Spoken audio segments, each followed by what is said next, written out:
ဒီကနေ့ဇွန်လ13ရက်မှာ Talksport Journalist Ben Jacobs မှ Florian Wirtz ရဲ့အပြောင်းအရွှေ့ကိစ္စနဲ့ပတ်သက်သောအသေးစိတ်အချက်အချို့ကိုဖော်ပြခဲ့ပါတယ်။အပြောင်းအရွှေ့ဈေးကွက်ဖွင့်တာနဲ့လီဗာပူးနဲ့9နှစ်စာချုပ်ချုပ်ရန်စီစဉ်ထားကြောင်းဖော်ပြခဲ့ပါတယ်။ Florian Wirtz က9နှစ်စာချုပ်ကိုချုပ်ဆိုရန်မျှော်လင့်ထားပါတယ်။အပြောင်းအရွှေ့ဈေးကွက်ဖွင့်ချိန်မှာတော့လုပ်ငန်းစဉ်တွေပြီးမြောက်သွားမှာပါ။ဆေးစစ်မဲ့ရက်ကိုတော့အတိမပြုနိုင်သေးပါဘူး။ဟုသတင်းထောက်ကပြောကြားခဲ့ပါတယ်။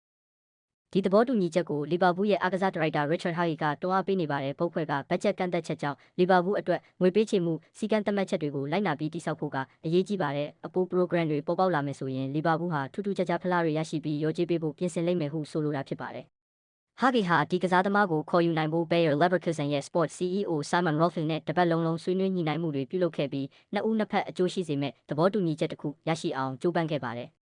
The Athletic ရဲ့အတွင်းလူ David Ornstein ရဲ့နောက်ဆုံးထွက်ပေါ်ချက်အရလီဗာပူးအသင်းဟာလီဗာကူဆင်အသင်းမှ Florian Wirtz ကိုပေါင်တန်း116တန်းဖြင့်ခေါ်ယူဖို့ပြင်ဆင်နေပြီဖြစ်ပါတယ်။အမှားပါရင်ခွင့်လွှတ်ပေးကြဖို့နဲ့ကျွန်တော်ကိုလိုက်ဖြစ်ဖော်လို့ဖြစ်လုပ်ပေးဖို့တောင်းဆိုချင်ပါတယ်။အားလုံးကိုအထူးပဲကျေးဇူးတင်ပါတယ်